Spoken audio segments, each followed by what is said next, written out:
Church, sa tulong, sa financial, sa prayer, sa mga workers na pumunta doon lately sa Iloilo. Maraming salamat at ang iglesia ay naitayo. Ang sabi ko nga nung pagdating ng May, kinakabahan na ako. Wala pang naitayong church. Kaya purihin ng Panginoon dahil nung magsimula kami, paano magsimula ang church? Wala namang fund, wala namang pera. Pero gumalaw ang Diyos sa bawat isa sa amin doon. Gumalaw ang Diyos sa mga members ng Filipino Baptist Missionary Church. Nagputol kami ng kahoy, pinasarahe. Ang sarahe doon, yung chinso lang ba? Parang manual lang. Yung mga kapatiran natin doon, nagputol ng mga kawayan, marami. Nandyan yung mga baras, ano bang baras sa kalimutan ko?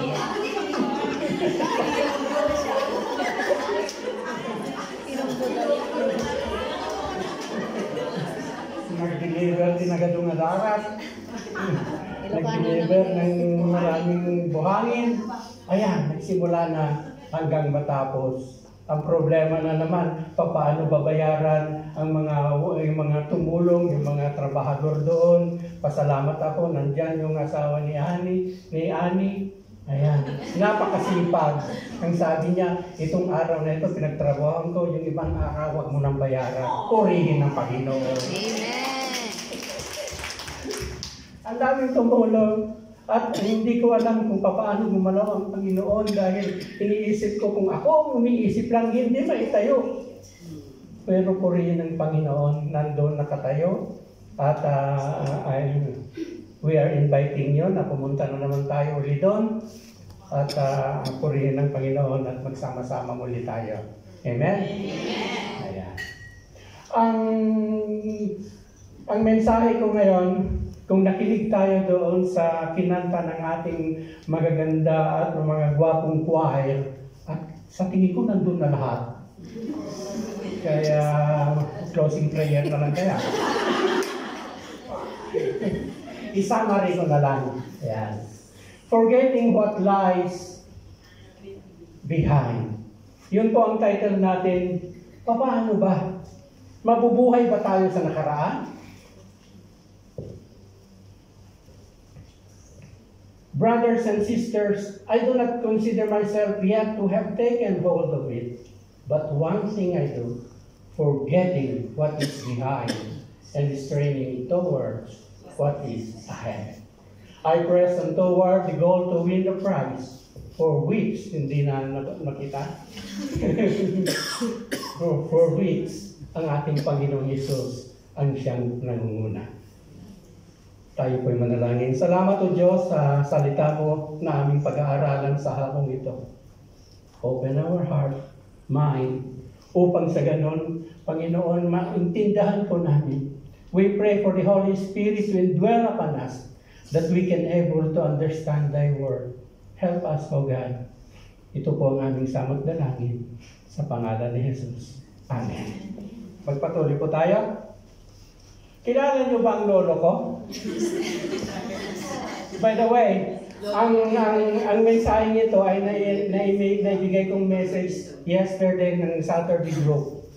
Kung nandito yung mga Saturday group, huwag kayong mag-alala, babaguhin ko yung ibang.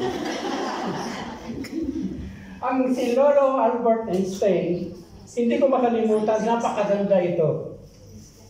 Ang sabi niya, the world is a dangerous place, not because of those who do evil, but because of those who look on and do nothing. Who look on and do nothing. Alam natin ang katotohanan, pero wala tayong ginawa. Pumapasok tayo sa iglesia, pero ang puso natin, wala tayong ginawa. Paglabas natin sa ating mga tahanan, umuulan na gusto natin pumunta sa iglesia, wala tayong ginawa. Ito ang sabi niya.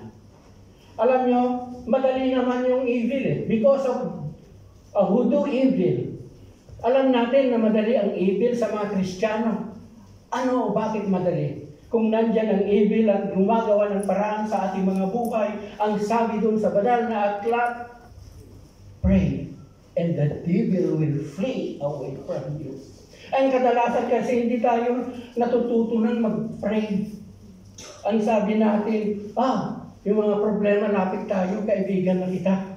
Di ba? Sumasama na tayo. We do nothing. What are you doing? Ano ang ating ginagawa ngayon? Nakaupo? Nakatingin sa akin? Ano ba ang kinag-aabalahan natin ngayon? Ang ginagawa mo ba sa iyong pagtatrabaho? Masaya ka ba sa ginagawa mo? Ang ginagawa mo ba para sa iyong pamilya? Masaya ka ba sa iyong pamilya? Kung sinabi mong wala lang, no choice, ay sigurado, kapatid, dapat makinig ka sa mensahe ito. Wala lang, no choice kasi sa lahat ng ating ginagawa. Dahil dapat ang ating ginagawa ay may purpose. Kung nandito tayo sa Hong Kong, sa pagtatrabaho, dapat may purpose tayo. Huwag natin kalilimutan yun. Ay, nagpunta ako sa Hong Kong, wala lang. Hindi pwedeng ganun. Meron tayong purpose. Maaaring purpose natin sa ating pamilya. Maaaring ang purpose natin sa ating mga anak. Dapat meron tayong purpose. Narinig ang salita ng Diyos, walang ginawa. Anong sabi yung pangalawa?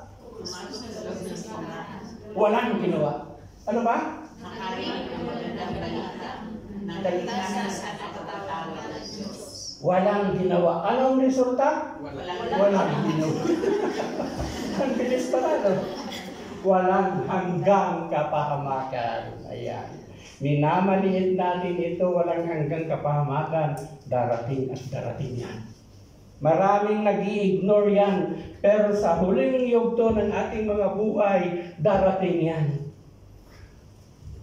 Kaya ang sabi, forgetting what is behind and straining toward what is ahead. Maaaring ang ginagawa mo nun, nagbabaliwala ka, hindi mo pinapansin ng Diyos, okay lang. Sa ngayon. Pero ang paalala, huwag sana tayong mamatay hanggat hindi natin tinatanggap ang ating Panginoong Jesucristo. Dahil ang sabi ko kanina, kapahamakan ang pupuntahan natin kung hindi natin naiintindihan ang magandang balita ng ating Panginoong Jesucristo. Tandaan na ang perang dapat iniipon, hindi sama ng loob sa kapwa. Di ba? Ang dami ko nang iniipon, sama ng loob. Hindi ako makaget on, hindi ako makapagpatuloy. Paano ako magsisimba? Nandun yung kaaway ko. Hindi ako makapag-concentrate. Forgetting what lies behind. Ay, magsisimba pala ako para hanapin ko si Miss You. Sino bang yung Miss You? Yung may utang. Para nakapalitin. Hindi na makamove on. Pumasok sa loob ng simbahan, pero hindi pa rin makamove on. Magkano kayang babayaran niya sa akin? Hindi nakikinig sa salita ng Diyos. Yung iba naman, lang namasyal dyan sa parte ng one side dyan sa street na yan, naghanap siya sa nang may susuot niya na galing sa UK. Ano yung UK? Ukay. Aba, ang ganda na nabili ko. Papasok ako sa simbahan para makita nila ako na ang ganda-ganda ko ngayon. Diba? May pakita. Ang purpose niya nawala, hindi sa pakikinig sa salita ng Diyos, kundi ang maipakita ang sarili niyang presentado sa loob ng simbahan. Natatandaan niyo ito, mga pogis? Kasama ko. Pero ito ang makikita ninyo. Kilala niyo nasa taas? Yeah, kuya Dan. Kilala doon sa nasa taas. Nauna na sa taas. Pero, nung nangyari ito, isa ako mga kaibigan, na hindi ako makamove on.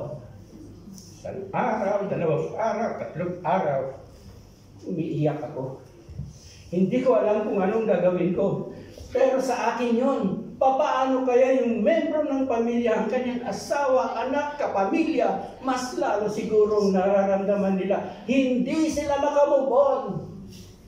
Pero dahil sa panalangin ninyo, gumagalaw ang Diyos na hipuin ang pamilyang ito. Dahil sa panalangin natin lahat, sila ay unti-unting makamove on, natanggapin ang katotohanan. Dapat tanggapin natin ang katotohanan.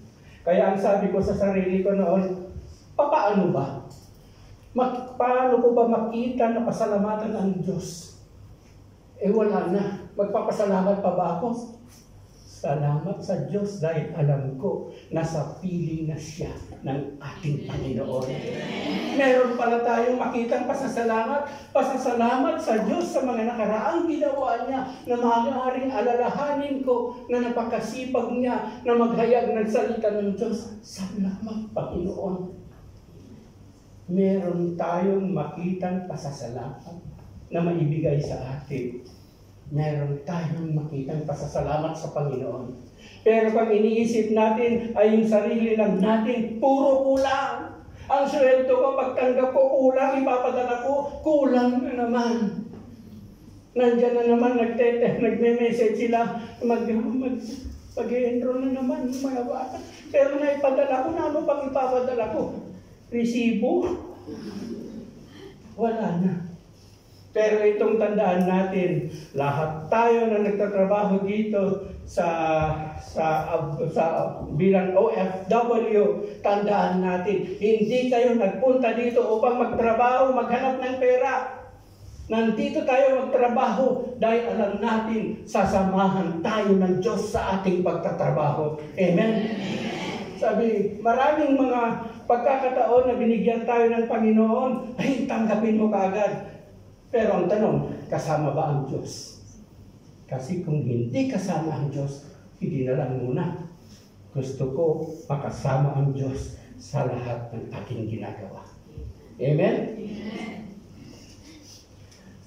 I have fought the good fight.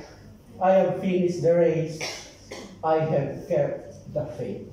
Tandaan natin ito. Ang lahat na ito ay past tense.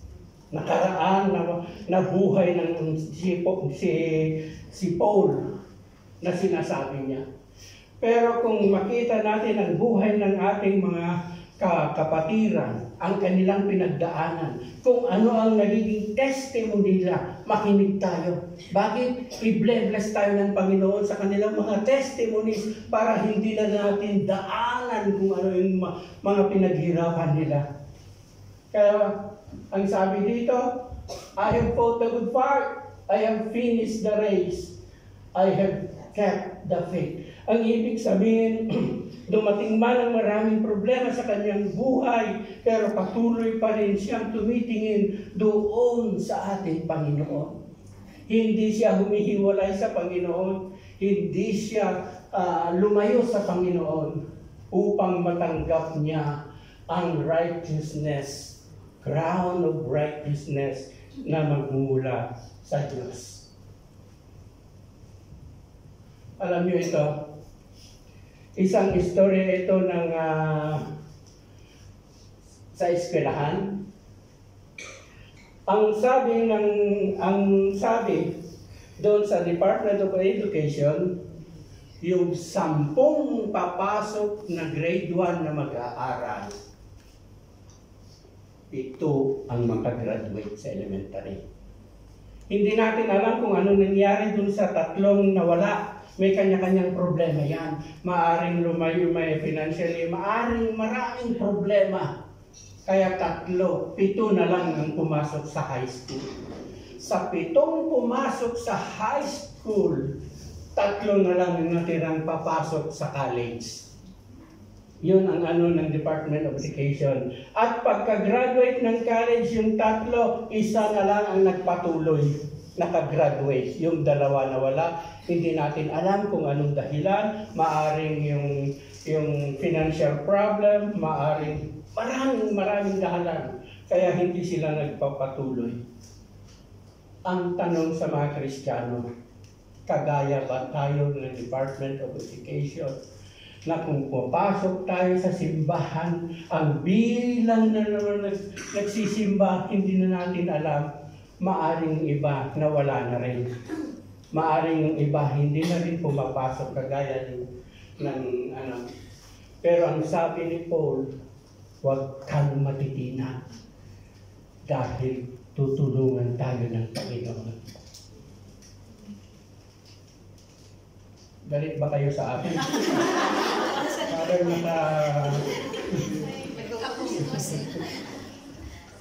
tingnan natin. Christian Shops, DOH. Nakasama pa ang DOH. Ang sabi dun sa D, lahat ng Kristiyano ay makakaranas sa D. Ano ba yung D? Distraction. The world will distract you from serving God. Totoo po ito. Kahit lumalapit ka sa Panginoon, ang kaaway ay madali kang linlagin. Madali tayong hihilain para hindi tayo makapasok sa presensya ng Diyos. Ilalayo ka at ilalayo ka. At pag alam niya na sumasama tayo sa Panginoon, pero siya ang gumagawa ng paraan para mailayo ka. Distraction. Kagaya ng last week, hinahabol ko yung kuting namin, gabi na, hinahabol ko, hindi ko makita, kinuha ko yung flashlight, kinagat ko, at yun ang pinangtitingin ko para mahawakan ko. Aba, yung ipin ko. Naputol na. Sabi ko sa sarili ko, paano yung next week mag-i-expect ako doon sa Hong Kong?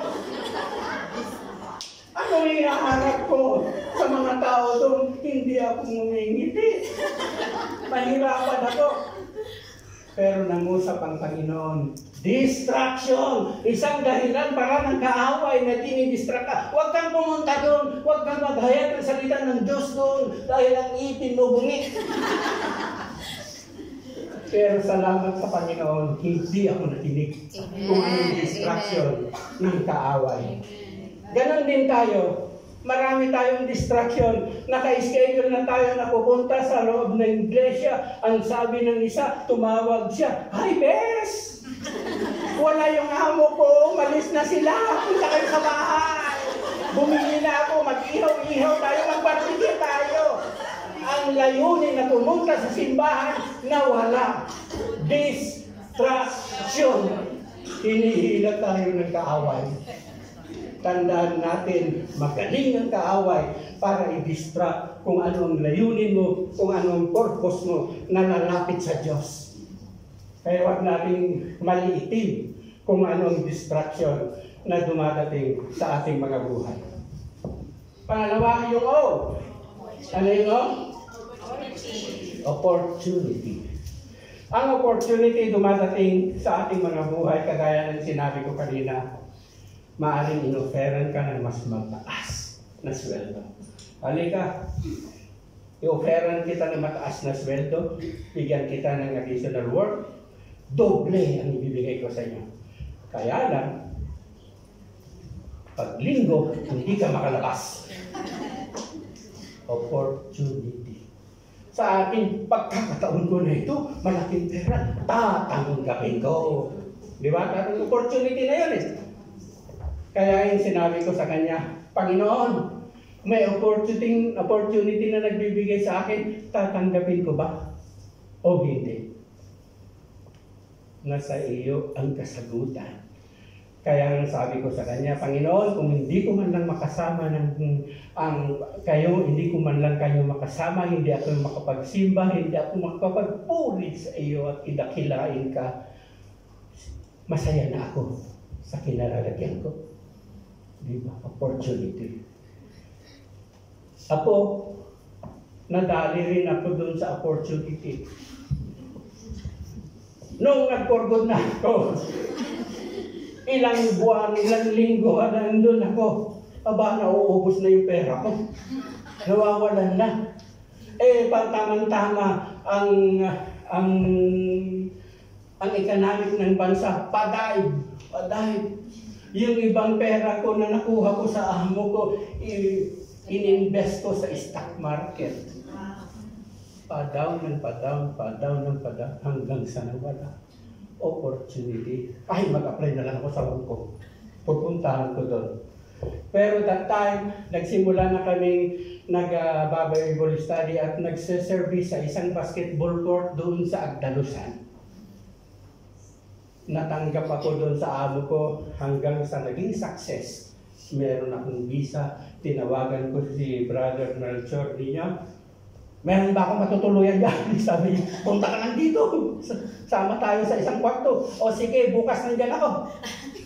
Ang bilis. Maya-maya, on the way from Nueva Vizcaya to the airport, going to Hong Kong, may tumawag sa akin. Ang sabi sa akin, Kuya, sino ang mag-pre-preach sa linggo? Opportunity. Hindi ko na malayan, kumuha ko ng ticket papuntang Iloilo at hinabol ko yung pag-preach ko ng linggo. Nawala yung opportunity ko. Kagaya ng sinabi ko, kasama ba Panginoon ang plano mo sa pagpunta ko? Pero kung hindi kasama, dito na lang ako. Kung ano ang natatanggap ko, kung anong kalagayan ko, mahirap man o maganda, magpasalamat ako sa Panginoon. Amen? Opportunity. Ito ngayon, ano yung H? Hardship. Ito, sino sa atin ang hindi pa nakaranas ng kahirapan, mga problema? Kung sinabi ninyong hindi ko pa naranasan ang makaramdam ng problema, ang trial sa problema, ang sasabihin ko sa inyo, ang mga problema on the way. Tatanggapin mo. Hindi excuse na isang Kristiyano na hindi makatanggap ng mga problema. Dahil dito tayo ginagabayan ng Diyos kung marating natin ang isang problema. Problema sa pamilya, problema sa mga anak, ang daming problema. Problema na wala ng trabaho, ang daming problema. Deep dive na. Pero kung naramdaman mo na sadsad ka na, nahihirapan ka na, nadapa ka na, at naalala mo ang Diyos, isang kasagutan ng Diyos, kasama mo pala ang Diyos along the way. Nagagabayan ka, tutulungan ka kung ano ang pinagdadaanan. Life's trials are not easy, but in God's will, each has a purpose. Yun palang nararanasan natin na kahirapan, yun palang nararanasan natin mga problema, yun palang nararanasan ng ating asawa umaakyat sa kabilang bakod, meron palang purpose ang Panginoon.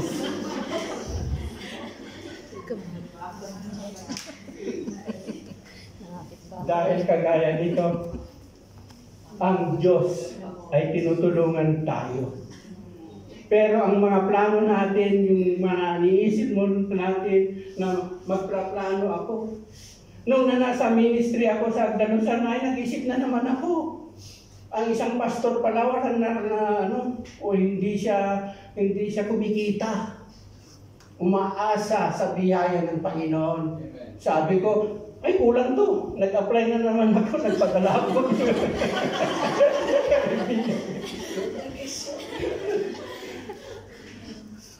At pinirmahan niya, pinadala sa akin, pinirmahan ko, pinadala ko rin. Sabi niya, okay, can you come in September? Yes, I am ready to come in September. I forget already our church in Sagdalusan.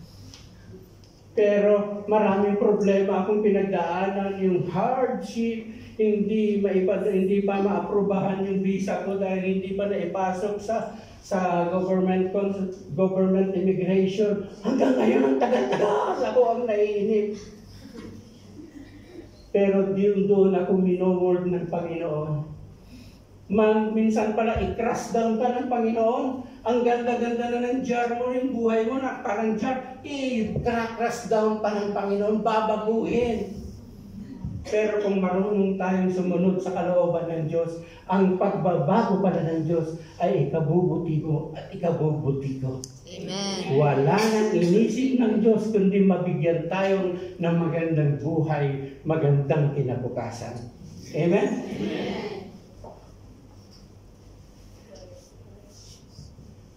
Bago tayo pupunta dyan, gusto ko magbigay ng isang istorya.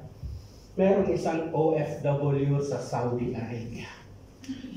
Imbes na uwi siya after 2 years, hiningin niya sa amo niya, "Can I go home after 3 years because I'm not yet ready to go home?" Sabi niya, "Okay." Pagdating ng pangatlong taon, meron din siya naiipit pa iba-iba. When lukut-lukutin niya yung dollar, iipit niya dun sa pitaka niya, sinisilid niya. Yung iba, lahat ng kinita niya, lahat ng overtime niya, ipinadala sa kanyang pamilya. Ito ngayon, umuwi na siya, masaya na, ina-expect niya ang kanyang pamilya, excited na salubungin siya, excited nga na sinalubong siya, natulog siya ng isang gabi, kinabukasan, maraming kumakatok sa pintuan. Naniningil. Yung mga nilukot niya doon sa maliliit na nalukot niya, unti-unti niyang binubuksan, pinamimigay. Binabayad sa utang. Hanggang sa isang umaga, nag-usap sila ng kanyang asawa, ang sabi niya, baka pwedeng bumalik ka na sa abroad ulit. Bakit? Wala tayong pangkain, wala nang pambili ng ulam, wala na lahat, mag-e-enroll pa ng mga bata. Sabi niya, practically speaking, practical ito, na wala ng pera, kailangan siguro bumalik na ako. Pero teka, sa isip niya yung kasamahan niya na nagtatrabaho doon, gumaganda ang buhay nila. Tinutulungan yung kanilang asawa, nagtayo ng isang sari-sari store, naging mini grocery. Yung tricycle nila napalitan, nagdi-deliver niya ng mga bagong negosyo nila. Bakit ako walang-wala? Bakit ako binuhos ko lahat ng overtime ko? Pareho lang naman ang kinikita kung minsan mas maliski sa akin. Bakit ako walang-wala? One thing yung na-observe niya. Ano yung na-observe niya sa isip ninyo?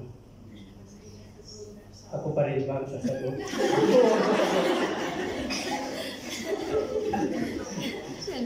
Alam niyo po ba kung bakit?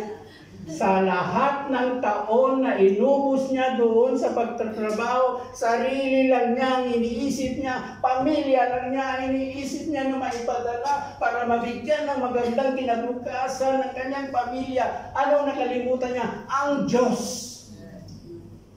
Sa kanyang pagtatrabaho, hindi niya kasama ang Diyos. Isang paalala sa ating lahat. Pag hindi mo kasama ang Diyos, mapapahamak tayo. Walang maggagabay sa atin. Hindi nyo ba napapansin? Kung ang ating tinatanggap na sweldo, kung ipinag-pray natin sa Panginoon, sa lahat, Panginoon, ipadala mo lang. Ang Diyos ang gagalaw sa iyong pamilya, ang Diyos ang gagalaw very smooth na pupunta sa maganda. Pero kung hindi pagpalain ng Diyos ang pinapadala mo, magpadala ka ngayon, bukas kulang pa. Gaano mang kalakihan. Kasi walang pagpapala. Importante mga kapatid, kasama natin ang Diyos para matanggap natin ang pagpapala. Amen? Sino dito ang mga righteous men? Pakitaas ang kamay. Wala? Ikaw. Ang sabi dito, the prayer of the righteous man availeth much. Righteous man. Ako nung tinanong sa akin ito, gusto ko nang magtaas. Pero parang nahiya ako, kalahati. Parang kalahati, bumababa pa sa kalahati. Hindi ko naintindihan. Ang ibig sabihin ng righteous, hindi naman yung puro tama ka. Hindi puro yung mali ang ginagawa mo. Hindi puro yung kasalanan ang ginagawa mo. Ginagawa mo ang lahat para makasunod sa kalooban ng Diyos. Yun ang ibig sabihin ng righteous. Kasi kung titignan yung nakaraan natin, hindi tayo papasa. Lahat doon tayo sa nag-aalaban ng apoy. Dahil nagkasala tayo. Ano? Hindi ako nagkasala, hindi ako pumatay. Nagkasala tayo. Sino dito ang hindi pa nagsinungaling? Kung sinabi mong hindi pa ako nagsinungaling, sinungaling. At isang kasalanan kasama doon na hahatulan ng Diyos. Pero dahil sa grasya at awa ng Diyos na ibinigay sa atin, pag tinanggap natin ito, unti-unti tayong babaguhin ng Diyos na magkasunod sa kalooban niya. Kaya tayo tinawag na righteous men and women. Amen? Amen. Sino dito ang righteous men and women? Wala pa rin magtakas. Ipapaliwanag ko pa ulit. Proverbs 24:16. For though the righteous fall 7 times, they rise again. Ito ang napakaganda. They rise again. But the wicked is stumble for calamity. Calamity nakalagay dyan. Ibig sabihin, dadaan sa kalamidad. Pero yung righteous man, bumagsak man tayo ng maraming beses, babangon tayo. Bakit tayo bumabangon? Sinasamahan tayo ng Diyos. Amen.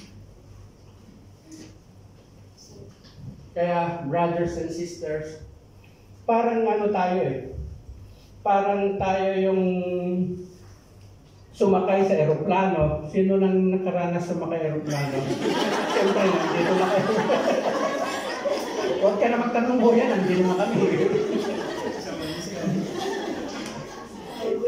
Pero yung fighter jet, ang piloto ng fighter jet, maaaring ang fighter jet, meron siya sa likod, yung taga-takak-takak, o kaya sila, kung nagpalipad sila ng eroplano, pag-alanganin, natamaan yung eroplano nila, meron silang button na pinipress, eject button. At lilipad sila at makakaligtas sila. Pero ang sinakyan ninyo na commercial plane, walang eject button. Sinisiguro ng piloto na lahat kung may problema, pag mag-crash, sinisiguro niya na kung meron pang mabubuhay, gagabayan niya, tutulungan niya. At kung namatay lahat ng pasahero, kasama siya ng mamamatay. Amen. Ganon ang halimbawa ang ginawa sa atin ng ating Panginoon Jesus. Na ilang beses tayong bumagsak, ilang beses tayong nawalan ng pag-asa, pero nandito ang ating Panginoong Jesus. Bigay ko na ang aking buhay. Makasama ka, makasama ako, na makapiling natin ang Diyos sa habang buhay. Ito ang sinasabi natin na grasya ng Diyos na hindi natin maintindihan. Maaaring binabaliwala natin, wala tayong ginawa. Pero kung tinanggap natin ang grasya ng Diyos na ino-offer, mga kapatid, may pagbabago ang ating mga buhay. Iaahon tayo ng Diyos. 7 times we fell, but God will lift us up. Tutulungan tayo. Ano man nangyari sa ating mga buhay, tandaan mo kapatid, hindi tayo pinapabayaan ng Diyos. Parang mahina yung amen ha? Amen! Galit ba kayo? Opo. Magtiwala lang tayo sa kapangyarihan ng Diyos sa ating mga buhay. Huwag natin kalilimutan na ang Diyos ay nandyan lang. Kagaya nung nagsimula ang Filipino Baptist Church, maliit lang na grupo na nag-organize ng Bible study hanggang lumaki. Alam niyo po ba kung bakit lumaki? Dahil may purpose ang Diyos para sa bawat isa sa atin. Nasa atin ang kasagutan kung kasama ba tayo sa purpose ng Diyos. Kung kasama tayo na pagpalain ng Diyos ang ating mga buhay. Tayo po ay manalangin. Salamat o Diyos.